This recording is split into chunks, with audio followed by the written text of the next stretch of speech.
I'm in County Clare to visit the Irish Seed Savers, an environmental non-profit that does important work preserving the country's native heirloom seeds. They are also caretakers of Ireland's heritage apple tree collection, with over 180 varieties across their orchards. I meet Gillian Latmore to learn more about what they do. Okay, come on James, we're going to bring you up here into one of our orchards. As Communications and Development Manager for the association, Gillian is a fountain of knowledge when it comes to the history behind Irish apples and the ongoing effort to identify and save the last remaining native trees before they are lost to time.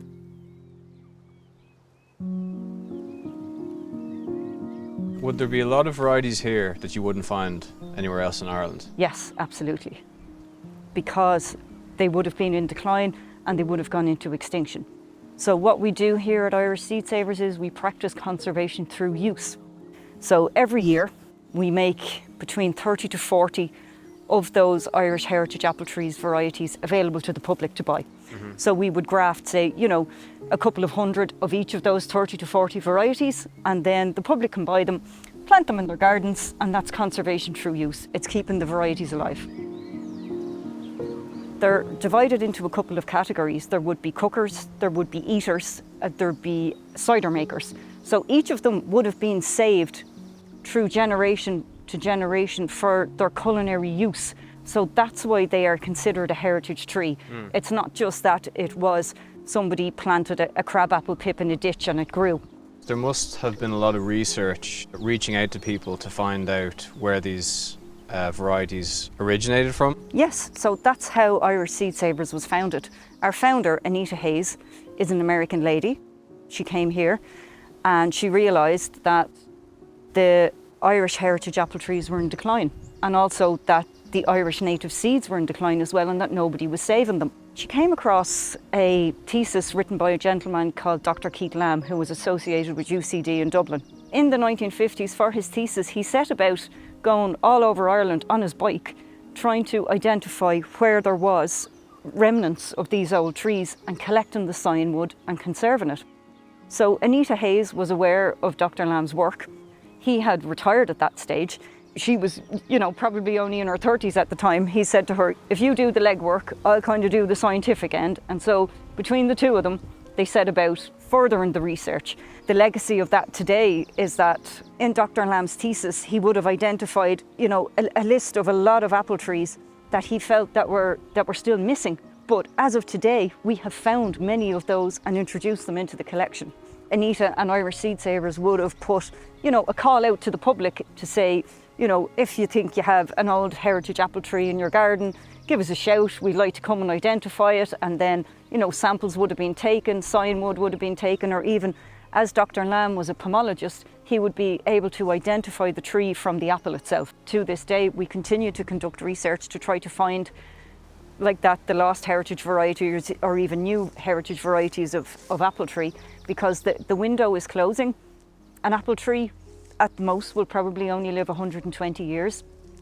At the turn of the century, the Irish government, which had a policy which had been inherited from the previous UK government that governed here at the time, was to encourage farmers to remove their Irish heritage apple trees and replace them with Bramley apple trees, which they, I suppose, sold at the time as being more productive and more disease resistant, which is one of the reasons why the decline in the Irish heritage apple trees began.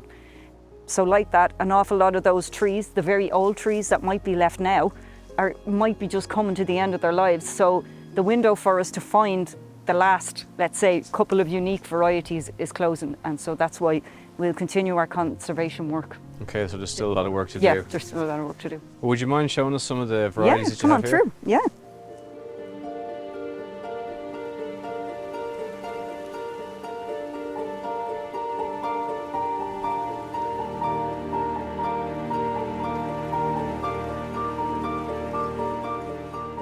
yeah. So, James, as you walk through the orchards, you can see that each of our heritage apple trees have a little name tag. So this one is Rose Hogan. It's an Irish heritage apple tree. And you'll see that it states, when its flowering time is, and also what type of apple it is. So this is an eater, and it's an early blossom, so kind of from August to mid-August, and you can see that the little apples are starting to come out on the tree already. Would they stick to the same season, or would they all bloom at different times? They will all bloom at different times depending on the actual variety itself. So there will be earlies, mids and lates. And so like that, if you have an orchard, you can, if you manage it well and you store the apples correctly, you can have apples throughout the whole season.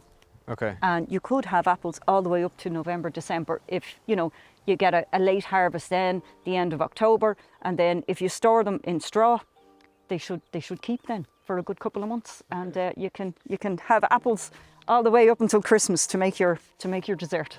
Yeah.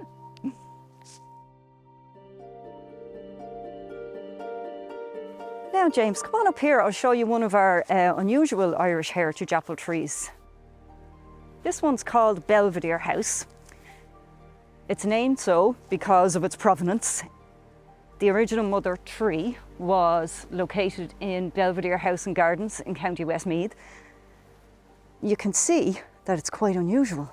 It's an interesting colour, yeah. Yeah, in that it's quite a dark colour. These are just the applets starting to grow. When it develops into a fully grown apple, it's about this size, it's a small enough apple. When you cut it open though, that's where the surprise begins, it's all pink on the inside.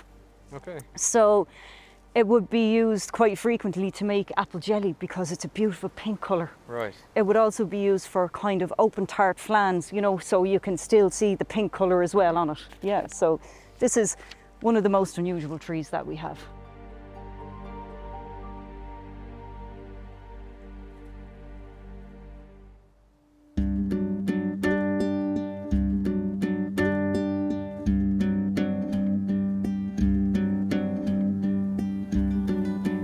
I hear some gentle buzzing overhead, and Gillian points to a natural log hive hidden in the tree beyond the forest path.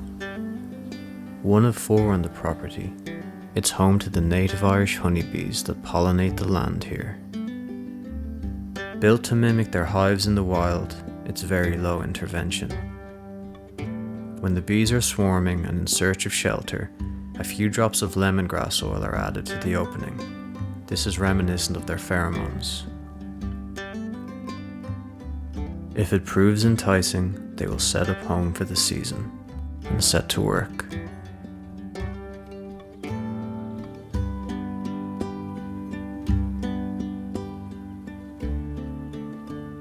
Another aspect of the work done here is the living seed bank, containing over 600 varieties of rare and threatened seeds. Inside the polytunnel, I get a first-hand look at how growing for seed harvest is different from traditional methods. Some crops can take up to 2 years to go to seed, first being grown to flower and vegetable before being overwintered and then collected. Down here we've got beans, so this would have overwintered as well, which is why it's just kind of gone past the harvest stage now, and what we want is for it to be like this, that the pod kind of goes quite papery, and then inside the pods will be dried. Okay. So this is just nearly ready to harvest.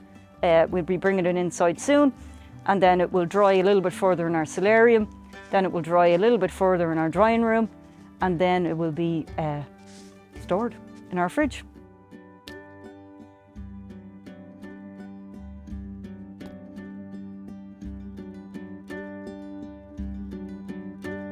Gillian shows me the difference between fresh peas picked fresh from the stalk and dried ones that are almost ready for harvest.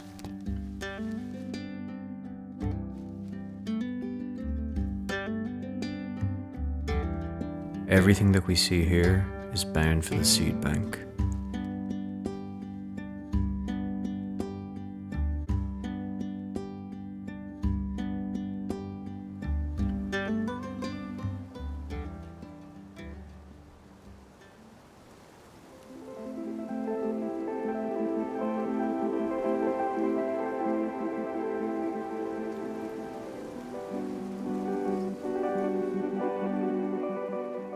I head to the Solarium to meet seed bank manager Deirdre Morrissey to learn more about the drying process.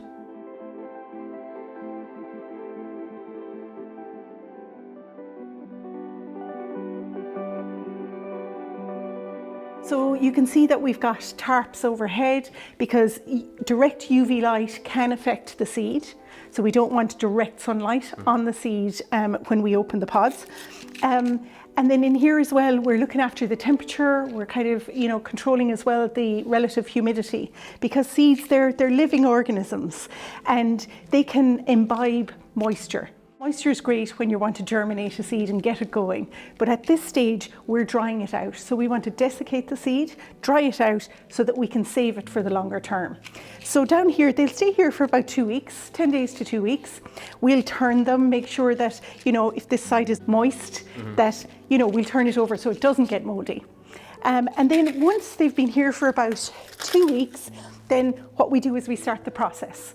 And that's the cleaning process, depodding, which is always good fun. And it's an age-old tradition as well. There was often lots of women sitting around depodding, saving these seeds, eating some of them obviously, and then saving some for the next season's grow outs. And I know you said we've got the tarps here, but apart from that, it's quite a natural environment in here, isn't it? That's right. There's no machines or there's no... No, absolutely. And a lot of seed saving is very hands-on. We do have a few small machines that help with when we have a bigger bulk of things. But it's a very hands-on, very tactile, age-old tradition. So you're still doing things very similar to how it would have been done a long time ago. Absolutely, yeah. It hasn't changed that much. We're like one of the huge, seed companies. You get more intuitive with the seed as well. You notice when something's different, if something looks a bit off. So I think it's really important to get up close and personal with not only your food crops, but also, the seed as well. And then the next stage after that is bringing them into the bank and drying them further? Yep, there's a third step in the drying process, and we have seed drying rooms that have a certain temperature, and again, just taking out the last bit of the moisture, because seeds, if they're dried properly and they're stored properly at a good temperature with no fluctuating temperatures, cool, dry and dark, then peas can actually last for up to 10 years. Okay. So you could have these saved in a nice environment, and then 4 years' time, pull them out and grow them on. But what we try to do, especially in our conservation work, is to grow them on every few years, because we're bringing them back out into the environment. They're adapting to the changing climate. And as we all know, it's changing so fast at the moment. We've had a really, really hot spring here in Ireland. So, that hasn't been the pattern, a decade ago or, even 2 decades ago. So we bring them in, but then we grow them out again and again so that they're getting the chance. Because if you think about it, it's fine putting seeds into a gene bank and having them saved there for, 20, 30, 40 years. But if we take those out 50 years' time, the weather, everything, the climate, the soil, everything has changed. It's like, how is that seed going to adapt? I think we really need to bring back that, kind of connection to local soils, environments, because as I said again, they're living entities, and they do change just as we do. A lot of the seed banks around the world, I know the most famous one is the one in Norway. In Svalbard, yes. And it's it's a very cold, dry climate. Yeah. Is it difficult here in terms of us being beside the Atlantic Ocean? Sure. Moist clay, earth, does that pose challenges? It definitely does, but I think here at Irish Seed Savers, we're the absolute model of it being possible. So East Clare, we're on the edge of Ireland, temperate climate, very short growing season, but we have managed by growing organically and feeding the soil back, really taking care of the soil. We take so much from the earth. The earth provides us with food, with energy, with clothes. So it's really important to give back to the soil. So we're doing that constantly with green manures or farmyard manure. Instead of putting in like your traditional NPK, nitrogen and potassium and phosphorus, we're making liquid feeds for the soil. From nettles, from comfrey, using what nature gives us to feed back into nature again. So, that's a really important part of the cycle, is that we look after the soil then looks after the plants. We can receive from the plants, and then we can give back again. So it's a complete circle, and we're part of that. We're not this, separate entity. We're so, connected to all of this. Svalbard, like it's an amazing project, and we need that to happen. And actually some of the seed from Irish Seed Savers has been banked in Svalbard. So which is, it's great. We support the government of Ireland to fulfill their international treaty obligations in terms of genetic resources. So these are our genetic food crops. So some of them are there, and that's wonderful as a kind of, it's almost like a doomsday vault, if something, catastrophic happens, and then we have it banked. But what we do here, as I said, is the kind of a living seed bank. So we're growing them out, they're adapting, we're spreading them out, packing them up and sending them off to people. People all over Ireland and beyond are growing some of these foods. They're adapting to their microclimates, even within Ireland. And I tell people like that, we have 20 acres of land here, and it's a beautiful mix of biodiversity. We have wetlands, we have woodlands, we've got orchards, we've got the food gardens, and they're all so working together. All the micro habitats of, the pollinators that help to pollinate these crops. Here, we only actually cultivate about 2 acres of land for food. And yet, last year, we sold about 80,000 packets of seed. So Amazing, it's so possible. And I think, Tommy and Anita Hayes, who started Seed Savers, were real visionaries. They're pioneers. They saw what was coming down the line way before anybody did. And, we're all abuzz now about biodiversity and sustainability and all of those things. And it's so important, and there is an art and a science to it, but it is very easy. We wouldn't be here if our forefathers and mothers hadn't saved seed and taken the seed forward, So people have been doing this for eons.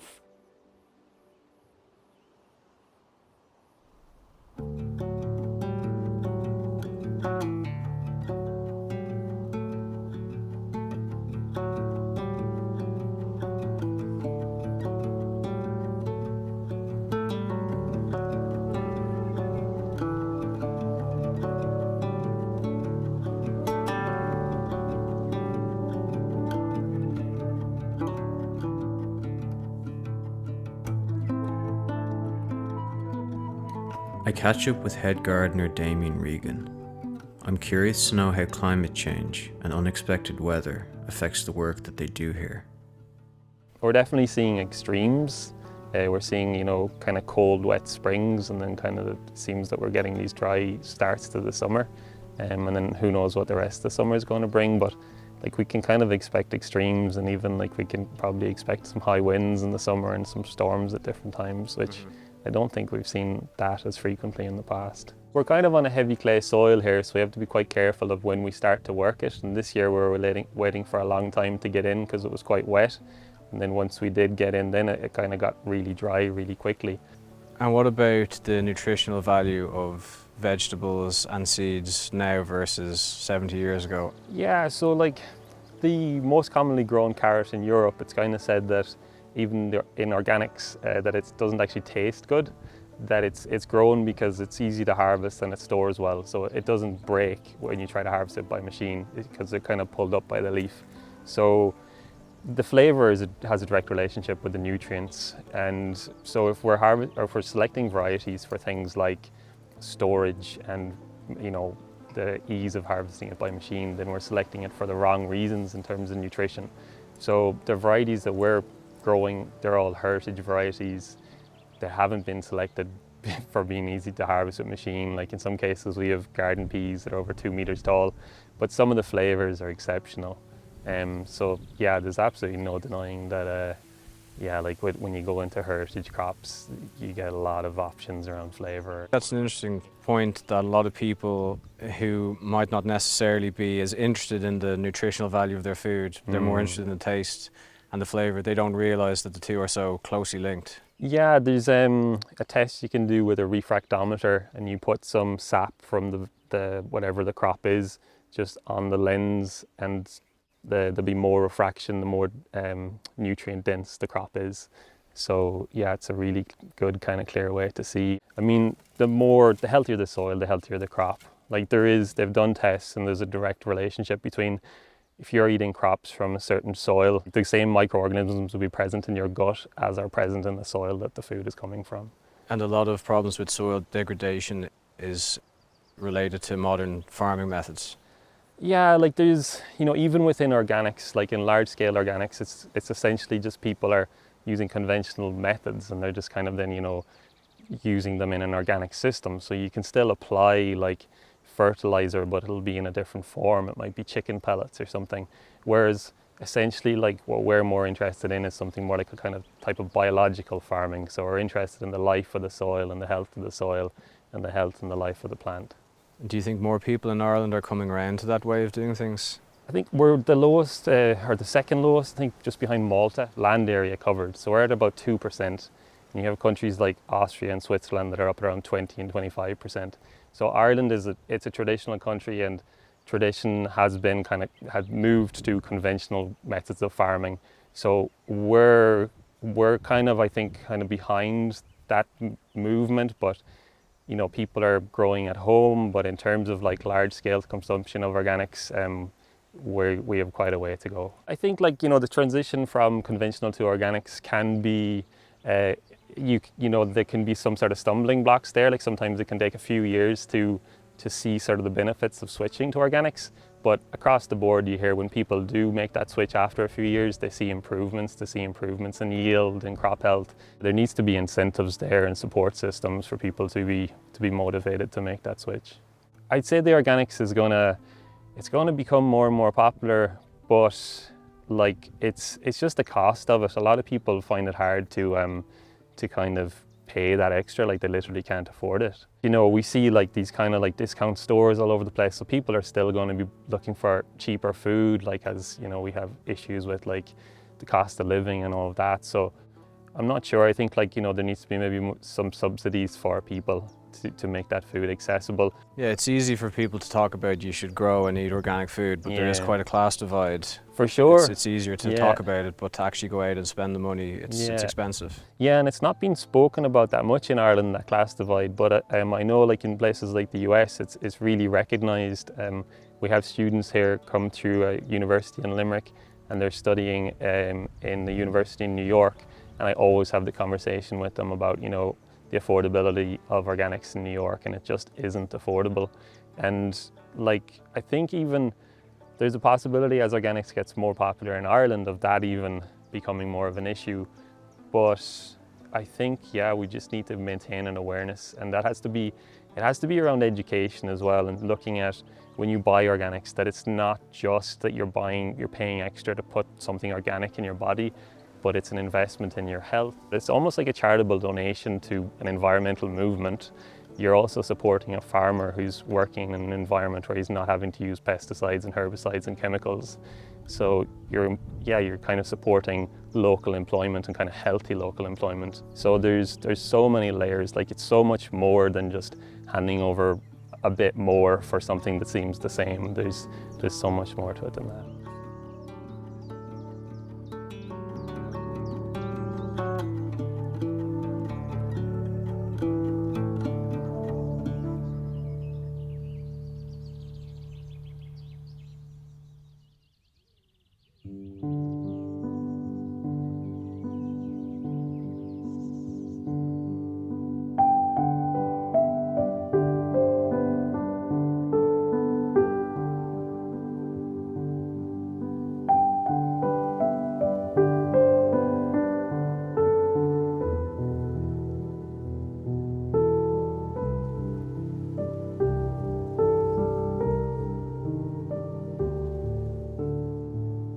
As I prepare to leave the Irish Seed Savers, I reflect on all that I've learned here.